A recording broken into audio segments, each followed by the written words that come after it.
મળતી માહિતી મુજબ તારીખ 10 ડિસેમ્બર 2024ને મંગળવારે ખેડબ્રહ્મા ધારાસભ્ય તુષારભાઈ ચૌધરી દ્વારા નલ સે જળ યોજનાના ભ્રષ્ટાચારના વિરોધમાં પ્રાંત ઓફિસરને આવેદનપત્ર આપવામાં આવ્યું હતું.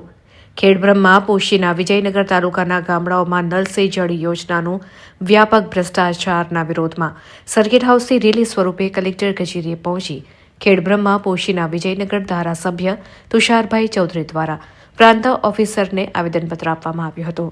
જેમાં ખેડબ્રહ્મા પોશીના અને વિજયનગર તાલુકામાં નળ લાગ્યા પણ પાણી ન આવ્યું. અમુક જગ્યાએ પાઇપલાઇન લગાવવામાં આવી પણ નળ લગાવવામાં નથી આવ્યા. ત્યારે ભ્રષ્ટાચાર દેખાતા સરકારની આંખો ઉઘાડવા માટે મોટી સંખ્યામાં કોંગ્રેસના કાર્યકર્તાઓ માટલા લઈને બહેનો આ રેલીમાં ઉમટી પડ્યા હતા. અને જો સરકાર અમારી આ માંગણી પૂરી નહીં કરે તો ગાંધી ચિંધ્યા માર્ગે ઉગ્ર આંદોલન કરવામાં આવશે તેવું ધારાસભ્ય દ્વારા અને ત્રણેય તાલુકા પ્રમુખ અને શહેર પ્રમુખ દ્વારા જણાવવામાં આવ્યું હતું. તેમાં ખેડબ્રહ્મા પોશીના અને વિજયનગર તાલુકામાં પાણી ન મળતા જનતામાં ઉગ્ર રોષ જોવા મળ્યો હતો અને બહેનો દ્વારા માટલાઓ ફોડવામાં આવ્યા હતા. સાથે જ હાય રે સરકાર હાય હાયના નારા પણ લગાવવામાં આવ્યા હતા. આ ભ્રષ્ટાચારના આક્ષેપોમાં કેટલી સત્યતા અને કેટલો દેખાડો છે તે સાબિત કરવા લાગતા વળગતા જવાબદાર અધિકારીઓ કે જનસેવકોને અગ્નિ પરીક્ષા જેવું કામ છે.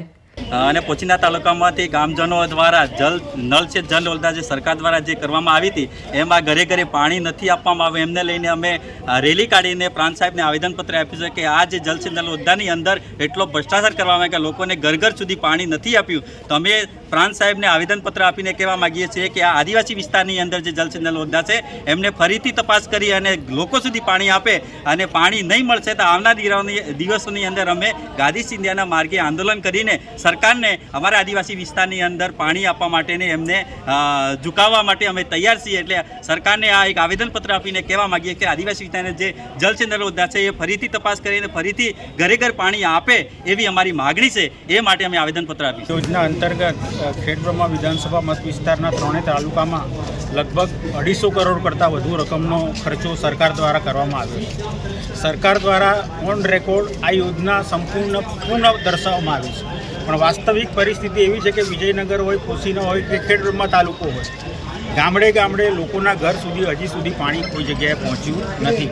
લગભગ 80% કરતાં પણ વધારે વિસ્તારમાં લોકો આજે પણ પીવાના પાણીની સુવિધાથી વંચિત છે. કેટલી જગ્યાએ એવું છે કે નળ ઘરની બહાર લાગી ગયો છે પણ હજી સુધી ટીપું પાણી એમાંથી બહાર આવ્યું નથી. ઘણી જગ્યાએ ટાંકીઓ બની ગઈ પણ ટાંકીઓ કોઈ દિવસ ભરાઈ નથી. ઘણી જગ્યાએ એવું થયું છે કે વચ્ચેની પાઇપલાઇન પણ ગાયબ છે. એટલે વ્યાપક પ્રમાણમાં ભ્રષ્ટાચાર થયાના કારણે હજુ પણ આ વિધાનસભાના લોકો પીવાના પાણીથી વંચિત છે.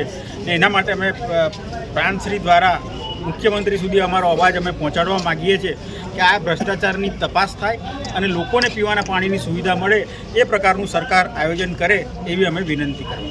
આજે જે નળ સે જળ યોજના જે છે એ અમારા જે પોશીના અને ખેડબ્રહ્મા અને પોશીના વિજયનગર તાલુકામાં જે યોજના હતી એ જે પાણી ગામડાઓ સુધી નથી પહોંચ્યું એના માટે આજે અમે પ્રાંત સાહેબને આવેદનપત્ર આપ્યું અને સરકારને અમે એ અવાજ પહોંચાડવા માગીએ છીએ કે જે અમારે ત્યાં 3 વિધાનસભામાં અમારે ત્યાં ગામડે ગામડે જ્યારે નળ પાઇપલાઇન નાખી છે ત્યાં નળ સકલી નાખી છે ત્યાં પાઇપ નથી, પાઇપ છે ત્યાં નળ નથી. આ રીતની યોજના પૂરી કરી છે અને કરોડોનો ભ્રષ્ટાચાર કર્યો છે. અને જે અમે 2 વર્ષ પહેલાં જ્યારે માહિતી માગી ત્યારે આ લોકોએ જે કામ પૂર્ણ બતાવેલું છે અને ગ્રામ પંચાયતમાં 5 લાખથી ઉપર કામ ગ્રામ પંચાયત નથી કરી શકતી ત્યારે ગ્રામ પંચાયતની પાણી સમિતિ બનાવી અને એ લોકોને અંદર રાખીને ભ્રષ્ટાચાર કર્યો છે. અને આ વિશે અમે અમારા MLA સાહેબ થ્રુ પ્રાંત સાહેબને જ્યારે આવેદનપત્ર આપ્યું છે અને આ કામગીરી અમને સંતોષાય નહીં તો અમે લોકો સરકારમાં અવાજ ઉઠાવીશું અને ગાંધી ચિંધ્યા માર્ગે અમે જઈશું. રિપોર્ટર અમિત જોશી, ઈડર.